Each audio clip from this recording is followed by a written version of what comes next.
जय हिंद साथियों, स्वागत है आपका self study classes Vishwamit Jain YouTube channel में।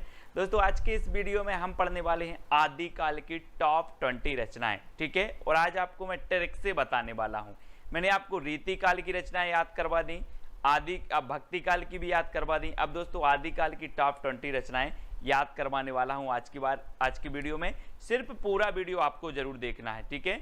और जो भी साथी अभी तक व्हाट्सएप ग्रुप से नहीं जुड़े हैं वो 909898609291, ठीक है। इस नंबर से आप मैसेज भेजेंगे तो आपको लिंक मिल जाएगी। स्टार्ट करेंगे दोस्तों आज का ये वीडियो। परमाल रासों के रचनाकार कौन है? दोस्तों एक चीज बताना, परमाल मतलब क्या होता है? पर मतलब दूसरों का, माल मतलब सामग्री या कुछ भी। तो परमाल और दूसरों का अगर माल चुराना है तो क्या करना पड़ेगा? जगना पड़ेगा। ये चोर लोग क्या करते हैं? दूसरों का माल चुराते हैं तो वो रात में जगते हैं। जग से बनेगा आपका जगनिक। और क्या चुराते हैं? परमाल। दूसरों का माल चुराते हैं चोर रात में जग कर, तो जगनिक, ठीक है। परमाल चुराना है तो जगना पड़ेगा, तो जगनिक। परमाल रासो जिसे कि आलाखंड कहा जाता है। और ये दोस्तों इसके जो रचयिता हैं वो कौन है? जगनिक हैं, ठीक है। सभी लोगों को वैसे पता होगा। अगला है बीसल देव रासो के रचनाकार कौन है? कई बार एग्जाम में पूछी जाती है। जब भी आदिकाल की बात आती है तो दो रचनाएं पूछी जाती है, एक तो पृथ्वीराज रासो, दूसरी बीसल देव रासो। ये दो रचनाएं पूछी जाती है हमेशा, ठीक है। तो बीसल देव रासो के आपको बताना है 2 सेकंड में। और दोस्तों आपको पता है कि बीसल देव रासो के रचनाकार कौन है? वो है नरपति नाल। नरपति। और नरपति दोस्तों कितने होते हैं, है ना? 20 नहीं होते, बोले 20 पति नहीं होते, एक पति होता है ना। 20 पति नहीं होते, 20 क्या नहीं होते? पति नहीं होते, तो नरपति। 20 नरपति नहीं होते, एक होता है, ठीक है। तो बीसल देव रासो के रचनाकार कौन होंगे? नरपति नाल, ठीक है। और ये अजमेर के शासक से संबंधित थे दोस्तों, है ना। ये जो बीसल देव राशि है और ये गीति काव्य माना जाता है ना। इसको आपको याद रखना है। अगला है कीर्ति लता के रचनाकार कौन है? कीर्ति लता। दोस्तों आपको पता है कि कीर्ति उसी की फैलेगी जिसमें विद्या है। जिसमें विद्या है उसकी कीर्ति जगह जगह फैलेगी। जिसमें विद्या नहीं है उसकी कीर्ति नहीं फैलेगी। तो ये जो कीर्ति फैलेगी कब फैलेगी? जब विद्या है तो विद्यापति, है ना। तो कीर्ति लता विद्यापति, ठीक है। विद्या है तो कीर्ति फैलेगी, तो कीर्तिलता विद्यापति। और दोस्तों आपको पता होगा कि विद्यापति जी की कितनी रचनाएं थी? एक तो थी इनकी कीर्ति लता, ठीक है, कीर्ति लता। और एक थी इनकी कीर्ति पताका। कौन सी थी? कीर्ति पताका। और एक थी दोस्तों इनकी पदावली, ठीक है। तो ये इनकी रचनाएं थी 3। तो पद लता पताका, पद लता पताका, ऐसे याद रखेंगे, पद लता पताका। तो ये 3 रचनाएं आपको याद रखना है। और जिसमें विद्या है उसकी कीर्ति फैलेगी। इस प्रकार से याद भी करेंगे, ठीक है। वर्ण रत्नाकर के रचनाकार कौन है? दोस्तों आपको पता है, आप वर्ण लिखते हो, वर्ण, है ना। जैसे आ अनार का, आ आम का, ये क्या कहलाते? वर्ण। तो वर्ण आप अंधेरे में पढ़ोगे कि ज्योति में पढ़ोगे? वर्ण अंधेरे में नहीं पढ़ना है, हमें ज्योति में पढ़ना है। ज्योति यानी कि उजाले में पढ़ना है। तो वर्ण हमें ज्योति में पढ़ना है, तो ज्योतिरीश्वर ठाकुर, है ना। वर्ण रत्नाकर के रचनाकार कौन होंगे? ज्योतिरीश्वर ठाकुर। यानी कि जो विकल्प नंबर आपका बी है वो बिल्कुल सही हो जाएगा। अब मैं कभी पूछूं आपसे वर्ण रत्नाकर, बोले सर वर्ण तो हमें ज्योति में पढ़ना है, तो ज्योतिरीश्वर ठाकुर, ठीक है। अगला है राउलबेल की रचनाकार कौन है? दोस्तों आपको ट्रिक भी बताना है, कौन सी अच्छी ट्रिक लगी है वो कमेंट में बताना है। वीडियो के लास्ट में एक चैलेंज प्रश्न दिया जाएगा तो उसका उत्तर भी आपको बताना है, ठीक है। राउलबेल, बेल समझते आप दोस्तों? बैल बजा दी, बोले यार बैल बजा दी बड़ा रोड़ा है। कभी कभी आप जब सोते हो, कभी कभी आप सोते ही हो और कोई बेल बजा दे तो सोने में रोड़ा बन जाती है। कौन? सोने में रोड़ा बन जाती है बेल। सोने में रोड़ा बन जाती है बेल। तो राउल बेल, और बेल बन जाती है क्या? रोड़ा। तो राउल बेल की रचनाकार कौन होंगे? रोड़ा कवि। रोड़ा कवि यानी कि आ नंबर आपका बिल्कुल सही हो जाएगा, ठीक है। आपने कभी कभी अनुभव किया होगा दोस्तों, जैसे ही आप सोए और किसी ने बेल बजा दी, बाहर से, तो रोड़ा बन जाती है आपके सोने में। तो रोड़ा कवि की है राउल बेल। ठीक है, अगला है ढोला मारूरा दोहा के रचनाकार कौन है। दोस्तों आपको पता है कि ढोला से बनेगा ढोल, और ढोल वही बजा सकता है जो ढोल बजाने में कुशल है। ढोल बजाने में जो कुशल है वही ढोल बजाएगा। तो ढोला मारूरा दोहा के रचनाकार कौन होंगे, कुशल लाभ, है ना। ये देखो ढोल बजा रहे हैं क्योंकि ये क्या है, कुशल हैं ढोल बजाने में, है ना। तो ढोल से ढोला मारूरा दोहा, और ढोल वही बजाएगा जो कुशल है, तो कुशल लाभ। ठीक है, यानी कि जो सी नंबर है वो आपका बिल्कुल सही आंसर होगा। अगला है दोस्तों विजयपाल रासो के रचनाकार कौन है। 4 विकल्प हैं, और आपको पता है दोस्तों, आपने गदर फिल्म देखी होगी। गदर फिल्म देखी है, सनी देओल अकेले, और सनी देओल क्या करते हैं, विजय प्राप्त करने के लिए नल उखाड़ देते हैं। विजय प्राप्त करने के लिए क्या उखाड़ देते हैं, नल। ये देखो हाथ में, ये विजय प्राप्त करने के लिए इन्होंने नल उखाड़ दिया। तो विजय से बनेगा विजयपाल रासो, और नल उखाड़ दिया तो नल्ले सिंह भाट। नल्ले सिंह भाट बोले नल उखाड़ दिया, है ना। विजय प्राप्त करने के लिए नल उखाड़ दिया तो नल्ले सिंह भाट की रचना है, कई बार पूछी भी गई है। ठीक है, अगला है पृथ्वीराज रासो के रचनाकार कौन है दोस्तों, पृथ्वीराज रासो। और आपको पता है ये पृथ्वी है, और ये इसका एकमात्र उपग्रह कौन है, चंद्रमा। तो यहाँ पर पृथ्वी आया है, तो इसका उपग्रह भी कहाँ पर आएगा, यहाँ उपग्रह आ जाएगा। तो पृथ्वी का उपग्रह चंद्रमा, तो चंद्रवरदाई। पृथ्वीराज रासो चंद्रवरदाई, पृथ्वी का उपग्रह चंद्रमा तो चंद्रवरदाई। ये नंबर आपका बिल्कुल सही हो जाएगा। ठीक है, अगला है दोस्तों जवाहर खुसरवी की रचनाकार कौन है, जवाहर खुसरवी। और आपको पता है कि जो जवाहर, हीरा, मोती, जवाहर, ये किसके पास होंगे, गरीब के पास कि अमीर के पास। ये देखो, ये जवाहर हैं, हीरा, मोती, जवाहर, और ये जवाहर जो होंगे वो किसके पास होंगे, अमीर व्यक्ति के पास होंगे कि गरीब व्यक्ति के। तो आपने बिल्कुल सही आंसर पहचाना है कि सर अमीर के पास होंगे। तो जवाहर खुसरवी की जो रचना होगी वो किसकी होगी, अमीर खुसरो। और खुसरवी से तो खुसरो है ही, तो खुसरवी। ठीक है, अगला क्वेश्चन आपको बताना दोस्तों, जय मयंक जस चंद्रिका के रचनाकार कौन है। तो 4 विकल्प हैं, और आपको पता है दोस्तों कि जब एक पत्नी अपने पति के लिए करवा चौथ का व्रत रखती है, एक पत्नी अपने पति के लिए करवा चौथ की व्रत रखती है, और जब ये चल्ली में से वह चांद को देखती है तो चांद कैसा नजर आता है, मधुर। कैसा नजर आता है, मधुर, तो मधुकर, है ना। मयंक मतलब भी चंद्रमा होता है, और चंद्रमा की चंद्रिका को जब पत्नी देखती है तो जो चंद्रिका है वो कैसी नजर आती है, मधुर, तो मधुकर, है ना। जय मयंक जस चंद्रिका कैसी नजर आ रही है, मधुर से मधुकर।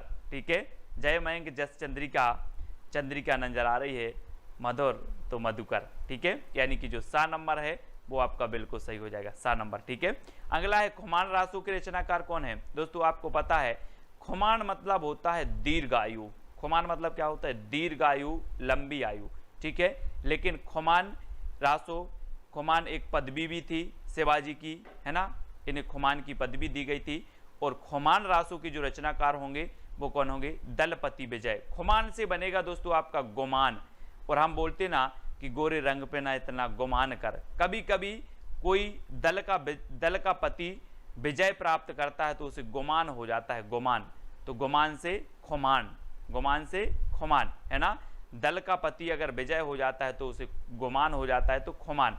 तो खुमान रासो के रचनाकार दलपति विजय। ठीक है, इस प्रकार से आपको याद रखना है। दोहा कोश के रचनाकार कौन है दोस्तों, आपको पता भी तो है। आप बोलोगे सर दोहा सुनाओ, सर दोहा सुनाओ, तो सर से सरहपा और दोहा सुनाओ से सो दोहा कोश, है ना। ट्रिक अगर मैं इधर लिख दूं कि ट्रिक सर दोहा सुनाओ, दोहा सुनाओ, सर से सरहपा, दोहा से दोहा कोश, तो दोहा कोश के रचनाकार सरहपा। ठीक है, अगला है श्रापकाचार के रचनाकार कौन है। हिंदी की प्रथम रचना मानी जाती है दोस्तों। और ये जो श्रापकाचार है, आपको पता है कि जैन धर्म में व्यक्ति जब भगवान के पास जाता है तो श्रावक बन के जाता है भगवान के पास, है ना। और भगवान को क्या बोलता है, देव। तो श्रावक जाता है किसके पास, देव के पास। श्रावक बनकर जाता है व्यक्ति देव के पास। तो श्रापकाचार के रचनाकार कौन होंगे, देवसेन। ये देखो, ये व्यक्ति श्रावक बनकर गया है किसके पास, भगवान या फिर देव के पास। ठीक है, तो श्रावक बन के जाना है देव के पास। तो श्रावकाचार्य के रचनाकार देवसेन। 933 इसका रचना काल माना जाता है, 933 ईस्वी। ठीक है, श्रावकाचार्य की ओर प्रथम रचना है हिंदी की। अगला है बुद्धिरास के रचनाकार कौन है? बुद्धिरास। दोस्तों आपको पता है कि हम बोलते हैं कि वो बुद्धिशाली लोग हैं, बुद्धिशाली लोग हैं। तो यहाँ पर वही तो पूछी गया है कि बुद्धिशाली, तो बुद्धिशाली यानी कि बुद्धिशाली भद्रसूरी, बुद्धिरास शाली भद्रसूरी। और किसी किसी की तो साली भी बहुत बुद्धिमान होती है। बोलते हैं जिसकी शादी हो गई बोले मेरी साली बहुत बुद्धिमान है ना। तो बुद्धि से बुद्धि और बुद्धिशाली, शाली ऐसे याद रखना, बुद्धिशाली, वो बुद्धिशाली लोग हैं। तो बुद्धिशाली से बुद्धिरास, शाली से शाली भद्रसूरी, है ना। तो बुद्धिशाली इस प्रकार से। अगला है रेवंतगिरी रास के रचनाकार कौन है? 4 विकल्प में 2 सेकंड में आपको बताना है। दोस्तों आपको पता है कि रेवंतगिरी एक पर्वत था, जैन धर्म से संबंधित पर्वत है रेवंतगिरी। और रेवंतगिरी की पर विजय प्राप्त करनी थी। बहुत सारे राजा सोचते थे कि रेवंतगिरी पर क्या करनी है? विजय प्राप्त करनी है। काय पर? रेवंतगिरी पर। तो रेवंतगिरी रास की रचनाकार कौन होंगे? विजय प्राप्त करनी है तो विजय सेन सूरी। रेवंतगिरी पर क्या प्राप्त करना है? विजय, तो विजय सेन सूरी, है ना। ये विजय सेन सूरी की रचना है, यानी कि आपका जो विकल्प नंबर सी है वो सही हो जाएगा।